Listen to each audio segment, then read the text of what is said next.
नमस्कार शेतकरी मित्रांनो, भरपूर दिवसापासून आपला व्हिडिओ नव्हता मित्रांनो आपल्या यूट्यूबला फेसबुकला.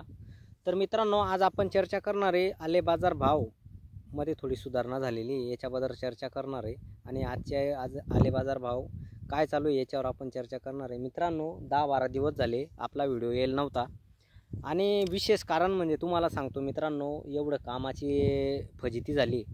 कारण ठिबक आथरणे, रोटर मारणे, नागाटी करणे, एकखट्टी सर्व हे काम आलं. कारण रब्बी ह्या वर्षी जरा लेट होती आमच्याकडे, त्याच्यामुळे आता आजपासून आमची कपाशीची लागवड चालू झालेली मित्रांनो.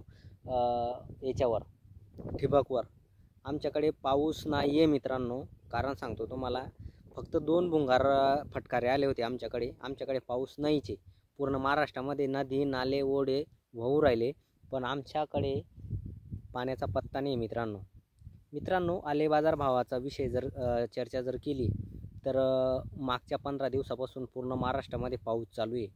त्याच्यामुळे काय झालं, सांगली साताराचा जो काढणी चालू होती ती थांबली. त्याच्यामुळे थोडे भावामध्ये सुधारणा झाली. म्हणजे आजचे बाजारभाव जर म्हटले तर 20 रुपयापर्यंत खरेदी चालू आहे मित्रांनो. मागे 21 रुपयापर्यंत गेली होती, 21, 21.5 पर्यंत. पण आज पुन्हा 2 दिवस झाले पुन्हा रिवर्स आली मित्रांनो. आले आपले धुनीचा माल 20 रुपये माल पाहून आहे मित्रांनो. आले बाजार म्हणजे माल पाहून भाव आहे. 17-18 रुपयेपासून सुरुवात आहे मित्रांनो. तो VIP माल 2000 रुपये अशी खंदणी आमच्याकडे चालू आहे. तुमच्याकडे काय चालू आहे मित्रांनो, कमेंट करून नक्की सांगा. आणि मित्रांनो, तुमच्याकडे लागवड कशी आहे हे पण कमेंट करून सांगा. कारण मागच्या वर्षाच्या तुलनेत आमच्याकडे, म्हणजे आमच्या गावाचाच विषय सांगतो तुम्हाला मी. आमच्या गावामध्ये 15 एकर लागवड होती मागच्या वर्षी. ह्या वर्षी डायरेक्ट 50 एकर लागवड आहे मित्रांनो. कारण अद्रकीचं क्षेत्र भरपूर आमच्याकडे वाढून गेलेलं आहे.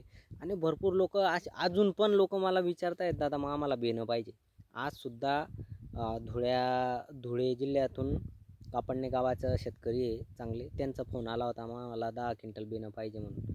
मित्रांनो, आमच्याकडे आता बेणाचं म्हणजे नाहीच आहे मित्रांनो. आता कोणाकडेच बेणं भेटणार नाही. फक्त बेणं असं आहे, ज्याच्याकडे 15 क्विंटल ठेवलं होतं आणि त्याचं 1 क्विंटल लावल्यानंतर उरलं, बस असंच होऊ शकतं मित्रांनो. आज व्हिडिओमध्ये एवढंच. आणि तुमच्याकडे लागवड किती आहे ह्या वर्षी ते कमेंट करून नक्की सांगा. आमच्याकडे तर भरपूर लागवड झालेली आहे. आणि पुढचं काय सांगणार आहे मित्रांनो अंदाज, तर यावर्षी कळून गेलेलं आहे. पुढे पण असंच मार्केट राहणार आहे असा अंदाज सांगतो मी.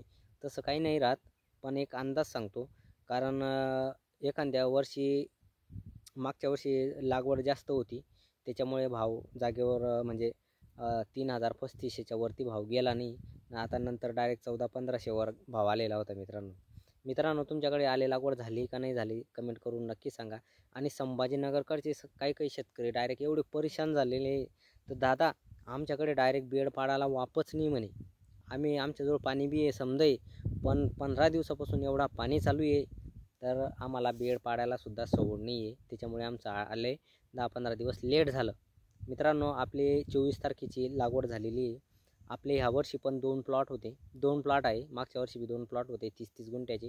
ह्या वर्षी मित्रांनो 20 गुंठ्याचा 1 प्लॉट आणि 1 एकरचा 1 प्लॉट असे आपले 2 प्लॉट एकाच दिवशी लावण झालेली आहे मित्रांनो आपले. असं तुम्हाला मी पुढच्या व्हिडिओमध्ये ते दावणार पण आहे. आणि लावल्यानंतर काय सोडावं अद्रकीला वॉटर सोल्युबल हे तुम्हाला पुढच्या व्हिडिओमध्ये नक्कीच कळेल मित्रांनो. जय जवान जय किसान.